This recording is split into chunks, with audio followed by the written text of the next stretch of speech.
Hey, comment ça va? Bien, je viens vous parler aujourd'hui d'un smartphone dont j'aurais dû vous parler il y a déjà un petit moment, mais à cause de l'actu et du fait que j'étais sur la route avec Amazon, je vous l'ai déjà dit, j'ai malheureusement pas eu le temps de vous en parler plus tôt. Mis à part un unboxing, on va donc tout de suite corriger le tir, on va se faire le test de ce smartphone-là, c'est le OnePlus 8T. Je sais pas si vous le savez, OnePlus est toujours fer de lance en termes d'innovation, a fait beaucoup évoluer ses gammes. Vous retrouvez tous les ans un produit phare, ensuite le produit phare avec le T à côté. On trouve notamment ici le OnePlus 8T. Il y a eu les modèles professionnels l'année dernière. Cette année, il y a encore une nouvelle gamme qui est arrivée, qui est la gamme Nord, qui s'étend de plus en plus. Et OnePlus s'est construit sur une image de flagship killer, proposer les dernières innovations, ce qui se fait de mieux à un tarif beaucoup plus bas. Autant l'année dernière, OnePlus a sorti un OnePlus 7T et un OnePlus 7T Pro, autant cette année, ils ont fait le choix de sortir uniquement, ce qui est déjà très bien, un OnePlus 8T. Donc ici, pas de modèle professionnel. On a donc un modèle qui se situe un peu à mi-chemin entre le OnePlus 8 et le OnePlus 8 Pro. Et surtout, l'équation qui est très compliquée, c'est qu'aujourd'hui, dans ce segment de prix, 599 € sur une config, 8 Go de RAM, 128 Go de stockage ou 12 Go de RAM, 256 Go de stockage à 699 €, si je dis pas de bêtises, laisse-moi vérifier quand même. Eh, pas mal, hein? Eh bien, la problématique, c'est qu'il y a beaucoup de monde sur le marché. Ça devient de plus en plus compliqué pour un constructeur de tirer son épingle du jeu et de réussir à convaincre. On va regarder donc de quelle manière est-ce que OnePlus cherche à vous convaincre. Qu'est-ce qu'ils vous proposent comme innovation? Est-ce qu'ils le font bien? Est-ce que ce OnePlus 8T est intéressant? Ou alors pas du tout. Mais avant d'aller plus loin dans cette vidéo, je vous invite à venir cliquer sur le petit bouton rouge. Il y a beaucoup de rouge ici aujourd'hui. Cliquez sur le bouton rouge pour venir vous abonner parce qu'on parle de tech. Je vous parle bien évidemment de vous, de votre vie numérique, des bons usages. Je teste des smartphones, notamment comme le OnePlus 8T ici. Je vous parle de tech en règle générale. Donc je vous invite à venir cliquer sur le petit bouton rouge pour tout savoir de l'actu tech. Activez la cloche, comme ça vous serez notifié dès qu'une prochaine vidéo arrivera. Et ça, c'est bien.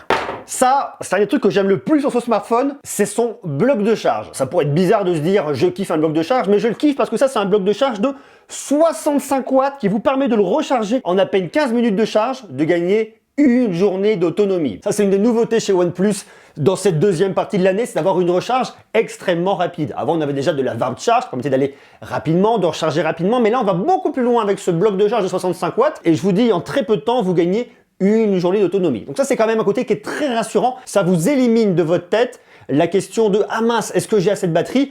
Est-ce que je vais manquer? Est-ce que je risque d'être à court ?» Alors bien évidemment, si vous vous retrouvez dans un transport en commun et que vous n'avez pas de prise à côté de vous, vous risquez d'être bloqué. Mais si vous vous retrouvez au bureau, chez vous, avant de partir, que vous avez 10 minutes devant vous, 10 minutes, un quart d'heure, eh bien vous rechargez très rapidement, et ça c'est très rassurant. Ça c'est le point positif. Maintenant il y a un truc sur lequel je suis un peu plus dubitatif, c'est qu'avec le OnePlus 8 Pro en début d'année, la charge sans fil a fait son arrivée chez OnePlus. Pas sur le OnePlus 8, mais sur le OnePlus 8 Pro. Donc je m'attendais à ce que sur un modèle T, un modèle de mi-génération en fin d'année, on ait également de la recharge sans fil, ce qui ici n'est absolument pas le cas. Ce qui fait que j'ai un smartphone qui est haut de gamme, clairement, mais je ne peux pas bénéficier d'une des dernières technologies de OnePlus, et ça reste malgré tout un peu frustrant, parce qu'une fois de plus, ce smartphone, il ne faut pas le comparer forcément aux autres modèles de OnePlus, mais le comparer à la concurrence dans le même segment de prix, et dans le même segment de prix, vous avez beaucoup de smartphones qui se rechargent sans fil. Il faut savoir qu'ici, vous avez une grosse batterie de 4500 mAh. En fait, ce sont deux batteries différentes qui sont à l'intérieur de votre smartphone et qui permettent de le recharger plus rapidement. Le truc qui est pratique, c'est que si vous utilisez un autre chargeur rapide, vous allez pouvoir le charger ici en 27 watts maximum, et que si vous utilisez votre bloc de charge sur un ordinateur, sur une console, sur ce que vous voulez, eh bien vous allez pouvoir recharger en 45 watts. Le deuxième point que j'aime beaucoup dans ce smartphone, c'est son écran. Il est extrêmement bien maîtrisé. On a ici un écran Fluid AMOLED, un écran avec un taux de rafraîchissement de 120 Hz, alors que dans le OnePlus 8, vous aviez un écran avec un taux de rafraîchissement de 90 Hz. Ici, on upgrade en 120 Hz. Écran de 6,55 pouces, résolution Full HD+, ratio 29e, HDR10+, un écran qui est très lumineux, un verre Corning Gorilla Glass. Pour moi, l'expérience est vraiment très bonne pour tout votre contenu multimédia. OnePlus maîtrise sa dalle, que ce soit pour l'expérience de visionnage série film, vous avez vraiment quelque chose qui marche extrêmement bien. La partie audio est plutôt pas mal, haut-parleur stéréo, bon c'est pas un truc qui est complètement dingo parce qu'on s'habitue à avoir ce genre de système, mais ça marche bien, c'est très bien. Et surtout, ce qui est intéressant ici, c'est qu'on a un son qui est quand même puissant, qui ne va pas venir saturer à pleine puissance. Votre haut-parleur principal se trouve là. On va utiliser le haut-parleur ici, qu'on va utiliser pour nos appels téléphoniques sur le dessus, qui fonctionnera très bien. Bonne expérience multimédia, film, série, gaming, ça marche. Mais puisqu'on parle de gaming, c'est un des points forts de OnePlus, c'est la performance. Ils ont toujours axé leur smartphone performant, beaucoup de performance. On a ici un des derniers SoC de Qualcomm, c'est le Snapdragon 865. On a soit 8, soit 12 Go de RAM. La techno, c'est de la LPDDR4X. Pour le stockage, on est en UFS 3.0, qui est une des dernières technologies en lecture et en écriture. Donc pour tous vos usages, ça ira bien. Et même pour le gaming, vous allez avoir un smartphone qui va être très performant, qui va très bien répondre à toutes vos sollicitations. Le troisième point qui est pour moi vraiment très bon chez OnePlus, c'est la partie OS. Ici, vous avez OxygenOS qui est basé sur un Android 11. C'est toujours très bien maîtrisé de la part de OnePlus, très complet. Les options sont très nombreuses. Des effets de couleurs vives, si vous le souhaitez. Vous pouvez aller loin en termes de personnalisation. C'est une des meilleures expériences qu'on va retrouver ici, avec One UI de Samsung, avec MIUI qui est aussi monté en qualité de Xiaomi. Si vous voulez une expérience logicielle claire et lisible, là-dessus, vous avez vraiment ce qu'il faut. Je crains pas le design, sans pour autant le trouver révolutionnaire. OnePlus change et vous déporte son bloc photo ici sur le côté. C'est quelque chose qu'on trouve beaucoup cette année, ce bloc de photo déplacé sur le côté. On reste dans les standards qu'on peut retrouver à peu près partout. On perd un peu de l'identité de OnePlus, mais malgré tout, ça reste très efficace. Par contre, ce qui est très bien maîtrisé, c'est qu'ici, votre dos, eh bien, il ne prend vraiment pas les traces de doigts. Ça évite les salissures, donc ça, c'est vraiment un bon point. On va aller encore plus loin en parlant de la photo. Je vous l'ai déjà expliqué lors de l'unboxing. Vous avez ici un ultra grand angle, en dessous, un grand angle, de la macro, et un capteur monochrome et double flash LED. C'est intéressant. Grand angle, ultra grand angle, ok. Mais capteur monochrome, bon, ok, ça peut avoir un sens, je suis d'accord avec ça, mais le capteur de macro ici, non. Au OnePlus, vous avez déjà fait beaucoup mieux en intégrant de la macro sur votre capteur ultra grand angle, en intégrant un petit moteur. Et ça, c'était vachement pertinent et vachement intéressant. Ce qui fait qu'on avait un bien meilleur capteur au niveau de l'ultra grand angle qui servait à la macro grâce à ce petit moteur. Tandis que là, on a un 5 mégapixels. Alors ok, on a plus de mégapixels que dans le OnePlus 8 où on n'avait que 2 mégapixels en macro. Mais non, pour moi, c'est pas la combinaison gagnante. Moi, ce que j'attends d'un smartphone à 600 € ou à 700 €, c'est d'avoir grand angle, ultra grand angle, téléobjectif. Triptyque de base. On commence les photos par la caméra de selfie. Voilà. On continue avec des photos que je vous ai prises dans l'avion. Je pense que vous vous en douterez. Le capteur principal fera le taf. Il n'y a pas beaucoup de lumière, mais ça fera le taf. L'ultra grand angle, on récupère du bruit. Hein. Vous allez voir, c'est pas extraordinaire. On en reparle un petit peu plus loin.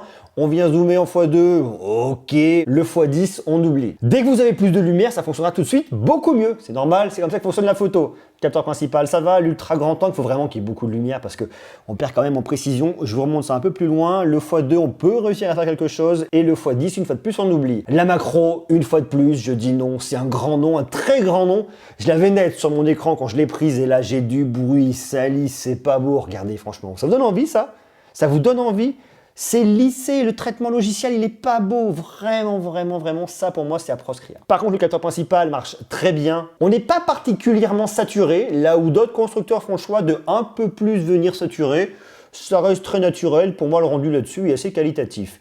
L'ultra grand angle est pas génial, hein. On perd un peu, on a du bruit sur les côtés, là, vous voyez. Ça vient lisser, on a une espèce de bruitage. x2, une fois de plus, on passe par le capteur principal, donc bon, ça va, c'est pas horrible. Et le x10, une fois de plus, vient lisser, et vraiment, il faut l'oublier. La photo de nuit va être bonne sur le capteur principal, vous en serez douté, parce que dès qu'on passe sur l'ultra grand angle, on n'a pas de stabilisation, c'est beaucoup moins bon, la gestion des lumières est beaucoup moins bonne. Capteur principal, c'est ok, l'ultra grand angle, c'est pas beau. Capteur principal, c'est ok, l'ultra grand angle, c'est pas beau.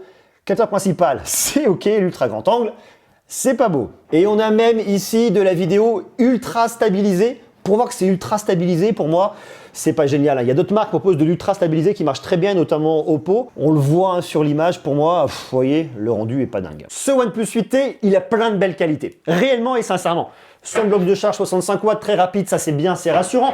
Très bel écran, bonne expérience, un smartphone très performant. Vous avez du Dolby Atmos, Bluetooth 5.1, aptX, aptX HD, LDAC, AAC. Il est très complet. Mais je trouve que ce qui lui manque, dans cette gamme de prix, une fois de plus, 599 ou 699, eh bien c'est la photo. On va pas assez loin en photo. Le résultat est pas mal, le résultat est honnête, mais il manque un peu de personnalité, un peu de punchy là-dessus.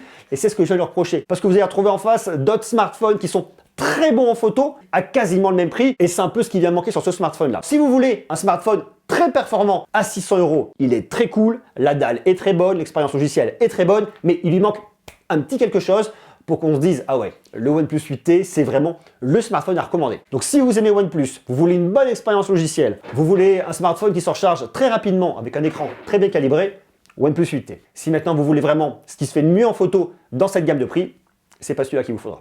Dites-moi ce que vous en pensez, vous, en bas, en commentaire. Honnêtement, je l'aime bien. J'aime beaucoup OnePlus. Je trouve qu'ils ont une marque qui est hyper sexy, qui développe de plus en plus. Ils s'ouvrent de nouveaux horizons. Ils sortent de ce qu'ils avaient l'habitude de faire. Il le faut également parce que le marché se complexifie et qu'il faut être présent pour pas se faire manger. La stratégie est intéressante. Donc on suivra ça de près et on verra ce que nous propose OnePlus l'année prochaine. Un OnePlus 9 ou est-ce qu'ils vont passer à une autre appellation. Wait and see. À très bientôt, des bisous. Beaucoup d'amour. Ciao.